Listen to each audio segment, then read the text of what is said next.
Good afternoon, everyone. Welcome to today's Eyes on You talk show. Here is your host, Young. Today we have a special guest here who is Daniel. First, Daniel, you can introduce yourself. Hello, my name is Daniel Murray. I am a teacher here for Teach for Friendship. Which program are you in? It was in the English summer camp, which was a 3-week program that just finished yesterday. Yeah. So you have been here in Wuhan for like 3 weeks. In Wuhan, yes, 3 weeks. Yeah, exactly 3 weeks. And now you are living in an hour. Today. Yeah. So let's start from your journey to China. Have you been to other cities before you actually came to Wuhan? Yes, I had the pleasure of traveling for 2 weeks around China and doing what was known as a highlight tour. So we flew into Shanghai and then went north to Beijing and was able to see the Great Wall and a variety of other sites. And then we flew again to Xi'an. From there we went to Luoyang and then ultimately arrived in Wuhan. So roughly 2 weeks of traveling in a group, which is pretty common. I think you've seen the people the tourist groups moving around. That was us. Yeah, so more than 2 weeks, right? It was about 2 weeks, yeah. Yeah, 2 weeks for 4 cities. Yes. Yeah, I think that's not in a rush. Yeah. It was intended to be a good balance between seeing a lot and covering a lot of ground, but also having quality experiences. We did travel on 2 different flights domestically, or maybe 3 different flights, and a train. So we felt like we were moving around a lot. Yeah. And is there anything that in those 4 cities that you want to tell or you want to share about? Well, each had its own respective highlight. Yeah. Clearly in Beijing, it was the Great Wall north of that area, and we were there on a perfect day when there weren't many people. So we had a nice experience taking in the scenery and appreciating the vast history. In Shanghai, it was definitely the Bunt district down, being on the shores of the river where there's so much financial business taking place and all the large new buildings. So that's an impressive city.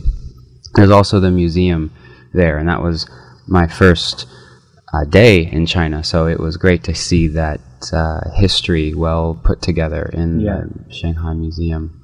You have been to Great Wall, right? Yes. And I heard some interesting stories that happened on the Great Wall. On my experience? Yeah, on your experience. Like, there are no people? There was nobody there that day. Yes, except for like 6 of you. Correct. There were a group of 6 of us, and there were other tour groups leaving as we arrived. We arrived about 4 o'clock in the afternoon, so I think people had pretty much left, and we had an opportunity just to be there by ourselves, which was pretty unique. Yeah, and usually for those resorts, there are always crowds of people out there. There are some Mongolian farmers, is my understanding, that followed us around, and we were pretty friendly with them, and we had fun, and they kind of take care of us, you could say. They want you to have a good experience, and ultimately they want to sell you something when you get back down. And we had fun with them. Yeah, that's good. So the Great Wall is a great experience. It was indeed. It was actually, and a lot of people recognize that to be an amazing achievement and part of Chinese culture. So from American perspective, that's something that we come here almost exclusively to appreciate.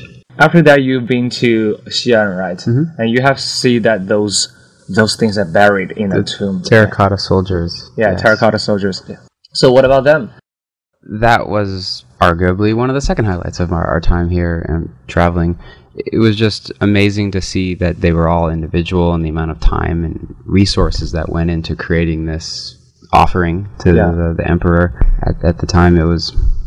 It's very impressive, and how well it's been preserved. What struck me the most is that it was still actively being studied. There were still archaeologists in the ground working as us tourists were taking in the site, and it's a well-organized national monument. There's all the different buildings, and it works well. There were a lot of people, as you can imagine, but that was a good experience for us to be there and to appreciate that part of the history. Yeah. After all of that, you have been in the Wuhan, right? Yes. And what do you think about the environment, or like the weather, or anything else like here in Wuhan? I really enjoyed it. What's interesting is that I'm a student in the University of the United States, and I have one professor, Dr. Li, who is from China. Yeah. And when I told Dr. Li I was coming here, he said, "You're going to Wuhan in July?" He informed me that it is incredibly hot, and it is one of the parts of the country that can retain its heat. But that's been something that we've been working surprisingly well with. Yeah. Just this last week did it become to be overwhelming, but we managed it, and if everyone else can survive here too, I've learned to do that as well. Yeah. And the campus is quite beautiful, was one of my reflections. I understand it's known as one of a forested campus. Yeah, forest campus. Yeah, and I noticed that my first day walking on the streets, I value the natural setting that's been created between the trees and the buildings and the people, and how we can walk on the street and go where we need to go. It's a big campus, but it also feels like once you get to know it, it feels like a small little city. And I know for this large campus, you have something to deal with the large, right? The size of it? Yeah. Yeah. Well, I've enjoyed having a bike for the last 2.5 weeks. In fact, I missed it this morning. I turned it in yesterday, so it had to go around the campus a little more slowly. But it's been a nice treat because I'm very used to riding my bike around. That's what I do back in Colorado. I use it for transportation and also for recreation. Yeah. So that will help me make better use of the campus, become familiar with it, explore different parts of it. And there's still so much I didn't get to, unfortunately. Yeah. Actually, for the past 2.5 weeks, you did not buy a bike. Right, I rented a bike. Yeah, you rented a bike, and now you return it. Yeah, that thing is a good treat. Both two of you are beneficial. For the bike, and you have already seen that there are definitely a lot of bikes in this campus. We use bikes every day, to go to the classrooms or to go to the students' activity. And you must have seen on the streets, there are bikes too. Is that common back in the States? It's not as common. The difference being that bikes here are used more for utility. They're what people go to in order to get from point A to point B. They can have a 3-wheeled bicycle to carry a larger load, and they really have more of a functional use. Bikes in the United States have that component as well for commuting, maybe in a younger, more student population. Yeah. But once people get older, unfortunately, they tend to want to adopt the vehicle.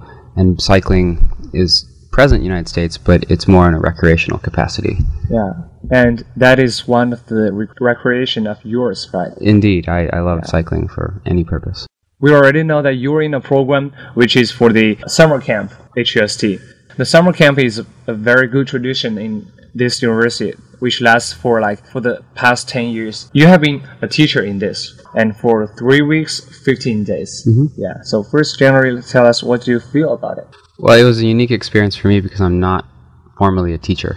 Yeah. I am a graduate student pursuing my master's in Denver, Colorado.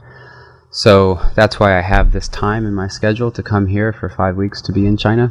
Yeah. But I'm also in the mindset of a student, so I thought this would be a great opportunity for me to share my knowledge of English in an academic setting, and it has been absolutely incredible. The students have been quite receptive and they're quite open-minded, and I felt honored to be here and be around students because they are the people that I identify with the most, being a student myself.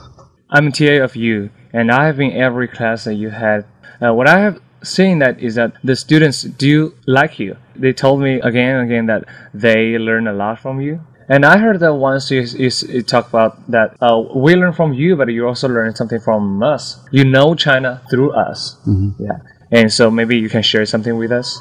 Yes, absolutely. And that might have been one of the reasons why we had such a good experience, is in part because I'm younger and the students might be able to identify with me more as a fellow student. And the fact that I came here with no agenda. I don't come here with a script to teach. I really came to learn as much as they learned from me. Yeah.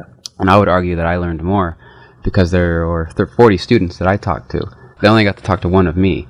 So the diversity and the depth of the person that I could interact with was quite broad. And one of the things I noticed most about the students is how hard you are all working in college. I can't say that the U.S. doesn't work as hard, or it's not fair to really equate it that way, but I recognize how high a priority the students place on doing well in school. It generally is what they are here to do. They're quite focused on their studies, whereas there might be a stronger social component to U.S. education. Yeah. which has its strengths and weaknesses. But I notice the students here are clearly driven to get the most out of school. Academically speaking, they place a high value on their chosen studies. But they also like to have fun. I think the students in the classroom enjoyed making friendships, which was one of the goals that we set out to accomplish. That happened naturally. I am under the impression that a lot of those friendships will continue on after these 3 weeks, and the students like to laugh and joke with one another, and that's one of the best formats to practice your English. Fortunately, we were intended to have conversations, and it was not really a lecture format. I tried to stay away from that as much as possible, and to always have the group broken down into individual groups to come up with ideas, share collectively, and then even continue discussion from there, so they're able to understand and learn from each other as much as they're learning from me, but having a lot of fun along the way. Yeah, we were having fun for the past and even for the activity or the games, and I think they enjoyed it very much. Yeah. And for the students like me and all of them, we have been learning English for more than 10 years for now. And the English is really popular in China, right? So maybe, what do you think of their English? I think their English is great, honestly. Yeah. I'm very impressed with the understanding of vocabulary, pronunciations. More phonetically, the students understand what they need to do in terms of the English language and how we organize our sentences. The actual speaking is what we wanted to focus on, so it's more of just building up their comfort level and speaking orally in public in front of each other. Yeah, that's it. But also working on exact pronunciation, and that came a long way over the course of 3 weeks. I noticed dramatic improvement. I'd wish that I'd recorded some students. They could then be aware of how far they even came, but I noticed it. And I'm grateful that China does speak such good English, so I'm able to be here, be more comfortable, because unfortunately I don't speak any Chinese. Yeah, so that's the thing. In a lot of ways, it was the students got to accommodate me. So I think that's all for the teaching part. Now we can talk about something that the Chinese food, Yes, I've been coming to realize that the food is quite diverse, and what we experience back in the United States for Chinese food is maybe only a fraction of what is really here, and I can't speak to what actually does make its way to the United States in terms of the sweet and sour chickens and the kung pao chicken. That I think was one of the few dishes I actually recognized. Yeah. And what's been most exciting is to learn all the other food that is specific to the region. Yeah. Here in Wuhan, I've had the pleasure of having the hot dry noodles on several occasions, which is a flavor that I really enjoy, the sesame flavor. And even with my students, one of the best meals we had was the hot pot. Yeah, the hot pot. Yeah, that was incredible. It lends itself to that atmosphere where everyone is participating in one dish. Yeah, and every dish originally, they are all raw. Yeah, that was a lot of fun, and the variety of food on the table in and of itself was quite new to me. I'd never had the lotus root before. Yeah, lotus root. I had not eaten bamboo before. And the curd of the top of the soy, which is that strip. I enjoy that. And then the variety of the meat and poultry that's eaten here in China is very new to me. Yeah. Okay. Now I want to ask the last question, which is, what impresses you most in China?